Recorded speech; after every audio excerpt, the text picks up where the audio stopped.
Knight Silksong is a religious experience. Parts of this game will make it feel like you've died and gone to heaven. The story, the music, and the art style are all fantastic, but other parts of the game will make it feel like you've descended to the very depths of hell. And not in the demon-slaying, blood-splurting fun of Doom, but in the parading you through the street and flaying you alive for daring to commit the sin of wanting to play it kind of way. Be warned, there will be spoilers ahead. It's been a long time since I've played a game like this. To be precise, 7.5 years. I still can't quite believe that it's actually here. I played Hollow Knight back in 2018, and after hearing all about Silksong in 2019, I thought it would be out in a few short years. Back in 2021, my first ever video on the main channel was about Hollow Knight. It was my own personal love letter to an amazing game, so it's safe to say after finally being able to buy the game after the Steam servers immediately crashed for hours, I was hyped. I just kinda sat there for a moment on the main menu, watching it, not wanting to press anything, and then with the click of a button, that sound told me I was back in a place I loved, awaking in a new world, but one that felt familiar too. The visuals in Silksong are absolutely stunning, from the lush greens of Moss Grotto to the gleaming halls of the Citadel. The game's soundtrack and atmosphere do a perfect job of convincing you this is a real and harsh place to live. Sitting on a bench in the game's first hub, I just waited there for a while, soaking in the ambience and listening to the many pilgrims waiting to make their journey. Little did I know just how much I had in common with them. Silksong is a game that has clearly had love and attention poured into it, a personal project from Team Cherry to make exactly the game they wanted. You certainly can't say they were rushed, but by the time I reached the end of this brilliant world, I was exhausted. Hundreds or maybe thousands of pilgrims had set out on a journey to reach the mighty Citadel, and many had fallen on that long and arduous road. And so had I. A lot. Honestly, I'd love to know just how many times I died in Silksong, because I'd probably wager it was as many as all the pilgrims combined. Now, I'm no stranger to difficult games. I've platinumed many of the Soulsborne games and reached 112% completion in the original Hollow Knight. Difficulty can be an amazing gameplay and storytelling device, giving you a sense of joy when you finally triumph, but some parts of Silksong almost broke my will to continue. So was this just a case of me needing to get good, or was this something more? There's difficulty, and then there's punishment, and at times Silksong can feel outright hostile to the player, and it left me on a number of occasions simply wondering why. I don't expect to crush through the game with ease. I'm more than prepared to pay my toll in blood to whatever boss I'm trying to conquer, and after my 10-hour session with the final boss of Elden Ring's DLC, I think I paid enough to fill a country's entire blood bank. My issue with Silksong isn't the difficulty. My favourite boss in the game was also the one I found the most challenging. Carmelita curb-stomped me into the floor more times than I can count, but it was also a beautiful dance with a strong foe, with my favourite theme in the game. But there was a couple of things about this fight that brought it down, and I think it's the perfect example of some of the major issues Silksong has. Before you get to fight this awesome boss, you have to take part in a gauntlet. Now, this gauntlet isn't too bad compared to the other nightmarish gauntlets that exist in this game. After the first couple of times, taking on these waves of bad guys becomes fairly routine, but what it also becomes is tedious and annoying. If I'm spending hours and hours grinding out a boss, learning their moveset so I can finally triumph, that involves a lot of dying, meaning I have to kill this wave of enemies over and over and over again. This monotony makes me mentally check out at the start of the fight, so even though the gauntlet is easy, it's not hard to make mistakes as you try to rush through it so you can actually get to the part you're struggling with. On top of this, the fight takes place in a memory, meaning each time I want to try again, I have to whip out the needle and play a little song to trigger an animation to re-enter the past. Each time I fail the boss, I have to wake up, sit through the animation, run to the boss room, and then fight through the gauntlet just to get back to where I actually want to be, and Silksong is full of these tiny little time killers. An overly long boss run back here and a painfully placed enemy right in the middle of your path there, but they come up so often it can make parts of the game feel like a slog, like it deliberately wants to waste your time. It's a very strange feeling, as Silksong is at its best when you're exploring each of its tiny secrets, from the smallest caves to its grandest halls. But over time, these small annoyances started to make me feel like I couldn't be bothered anymore, like the game was actively hostile to me playing it. A number of times when I should have got a feeling of triumph for overcoming a tough obstacle, I simply thought, thank God I don't have to do that again. The Hunter's March area was one of the worst offenders, with its relentless parkour and tough opponents, and when you finally feel like you're getting a break, the checkpoint in the area turns out to be a trap. Pushing through this mess will see you face off with a boss that now has its own subreddit with over 60,000 haters due to its insane damage and unpredictable attack patterns. Now, one way to deal with this is to simply not deal with this and come back later, at which point the area would be a walk in the park. The issue is that you have no idea that this area is optional, so the masochist that I am simply thinks I have to take take the punishment and keep pushing through even when it stops being fun. Thankfully, I didn't spend too much time in this zone, so personally my PTSD-induced flashbacks are saved for some of the later parts of the game. The first time I got really stuck in Silksong was due to an infamous gauntlet. Now there are tons of gauntlet sections in Silksong, some more annoying than others, but I can bet you probably already have an idea of what I'm talking about. The High Halls gauntlet had me tearing my hair out in frustration. It starts out relatively tame, 5 waves of enemies that, while challenging, aren't impossible to deal with. Wave 6 drops in a big boss bug. I was already on the edge by the time this guy arrived, so I was immediately deleted by him. No problem, I've just got to do it again. After fighting the first 5 waves again and again, I finally conquered this beefy behemoth, only to be smacked down to earth by the sight of more trash mobs entering the room. I couldn't quite believe it, as this was already insanely hard, but surely I was nearly there, right? No,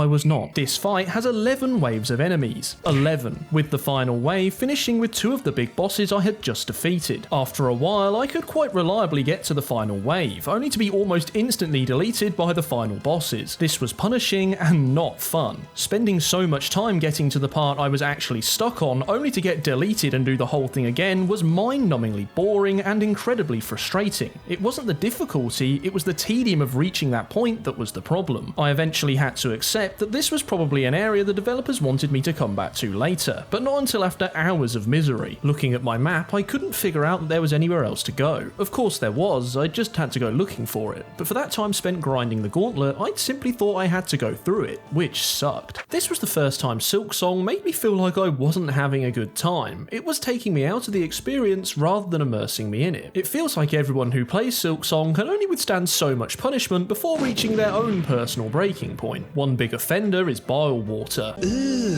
what's that? And even from the name, you can tell this place was not going to be a walk in the park. After you finally make your way through this maggot-infested hellhole, you're greeted by a boss fight. This area is one of the worst in the game when it comes to tediousness and frustration. It has an awful run back with lots of parkour, healing preventing maggot water, and an annoying gauntlet session all before the boss. By the time I was through with this place, I never wanted to set foot in here again. I was just relieved it was over, and even when I had to go back later on the 100% run, I groaned when that name came up. Now maybe this was designed like this on purpose. I mean, we all remember Blighttown from Dark Souls, and it would probably be fine if it was just this one area, but Silksong has you struggling throughout. In my opinion, Silksong has a bit of a pacing problem, not from a story perspective, but in terms of its difficulty curve. This game is hard, and it's from the start all the way to the end. It doesn't really let you breathe, ever. There aren't many peaks or troughs in gameplay to let you relax in a scenic spot and take in the world. Silksong feels like all tension all of the time, which, while tiring, also makes it hard to ramp up the pace and tension when you need to. If your foot is already on the floor, it's kind of hard to accelerate any quicker. The original Hollow Knight started out easy and got tougher as it went on, which is what you expect from most games. Silksong takes a different approach. It's a true sequel. Hollow Knight is the tutorial for this game, and as a Hollow Knight veteran, I got my ass curb stomped, so I dread to think how someone who never played the first game but bought into the hype fared with Silksong. Take for instance the player's starting health. You have 5, so you can take 5 hits before you die. The problem is, a lot of enemies and environmental dangers in the early game deal 2 masks worth of damage, essentially meaning that you only really have 3 health, as 3 hits will deal 6 damage and leave you dead. Let's say you go off the beaten path and find more mask shards. This means that your first health upgrade is pretty much useless. Upgrading your health from 5 to 6 still means you're dead in 3 hits due to double damage, and these mask shards are not easy to find. I played a lot of the early game without any extra health, and I was checking everywhere I could think of. It's not until Mask 7 that you really start to feel like you've gotten stronger, and that's quite a way into the game. Another frustrating problem is contact damage. Now, there should be an incentive to not hug the boss, but 2 masks of damage from touching it is a bit much. 1 would be enough to get me to avoid it, whereas 2 feels a bit unreasonable. That's the same as taking a hit to the face from the boss's main attack just for touching its elbow, which doesn't feel good. This contact damage even applies when they're stunned, so if you've done a great job at whittling down their health, they can fall on you and deal just as much damage as if they'd landed a successful attack. Sometimes this can result in a chain of damage which will nuke your health bar with little time to respond. Many basic enemies are annoying too, with a lot of flying opponents that always seem to be just out of reach of your attacks. This seems to be balanced around the fact that Hornet is much more agile than the first game's Knight, but the health of these enemies can mean you need lots of hits to take them down, and many of the game's opponents can end up feeling spongy. To help counteract this, Silksong has a tool mechanic that lets you deal extra damage or give you more more utility in fights. This is recharged by a form of currency called shards. In my experience, this was either a feast or famine mechanic. I either had way too many shards as I hadn't used at all for a while, or I had absolutely none as I'd been grinding out a boss fight and burned through my supply. This would then mean I'd have to leave the fight I was actually stuck on to go and farm some more, which was frustrating. This led to me not using any tools at all until I was sure I was near the end of a boss fight, deliberately not using one of the game's core mechanics to avoid the tedium of farming. The shard mechanic was most likely implemented for balancing reasons, but simply having these recharge upon visiting a bench would have likely solved this issue. This lack of currency is also prevalent in the rest of the game. Rosaries are your main form of money, and are a pain to find. Unlike Hollow Knight's Geo, which was pretty much dropped by everything and everyone, rosaries are much harder to find. You can go through a whole zone and basically find none, only to be greeted at the end by a checkpoint that costs money to open. Haven't got any? Time to backtrack and do some more farming, but make sure you don't die to any of those double damage environmental dangers, as then you'll lose the lot. This is somewhat countered by stringing the rosaries together, which keeps them safe in Hornet's bag, but you can only do this in certain places, and you'll pay a tax for doing so. This all compounds to mean that whenever I enter a new zone, I'm immediately looking for the next bench or fast travel point to not lose my hard-earned gains, rather than getting lost in the world. It disincentivizes the player from exploring, as traversing a difficult path only to be greeted with a small amount of losable currency isn't worth it. This wouldn't be a problem if money was more abundant, and to Team Cherry's credit, they have recognised this as an issue and are patching it up. All of these small problems really take away from what at its core should be a really fun game. Silksong is amazing. It wouldn't have taken over my life for a month with me already sinking 120 hours into it if it wasn't, but damn if it doesn't feel like the game doesn't want you to like it sometimes. When I was near the end of the game, a friend happened to ask me if they should play Silksong for themselves. He'd played Hollow Knight and he'd loved it, but even then I wasn't really sure what to say. I was near the end of Act 3 at this point, but knowing how brutal this game can be, it was hard to decide whether I should recommend it or not. On the one hand, it's beautiful, it has an incredible art style, soundtrack and atmosphere, and it's definitely value for money, but the brutality of this game made me think twice about whether I should be recommending it to more casual players. At the end of Silksong, I honestly felt exhausted. I'd become one of the many pilgrims that had set out to reach the promised land, falling many times along the way. But each time I rose again, determined to push on, but I can see a lot of people not wanting to commit to that grind. If I had limited time to play games, I'm not sure if I'd want to spend that pushing through some of Silksong's more annoying tendencies, but I'd also be lying if I wasn't at least tempted to try and go for some of those speedrunning achievements, because apparently I just love the pain. Hopefully future patches and DLC will be able to iron out some of Silksong's more annoying quirks. I'm honestly not sure if I've ever been this conflicted about a game before. It truly is a heavenly and hellish experience at the same time, but for now, I'll continue to pray at the Church of Silksong for a long time to come. And special thanks to my patrons, Mathijs, Graham DeLoye, Baron Windy, Immortal, and Cubmix for making this video possible.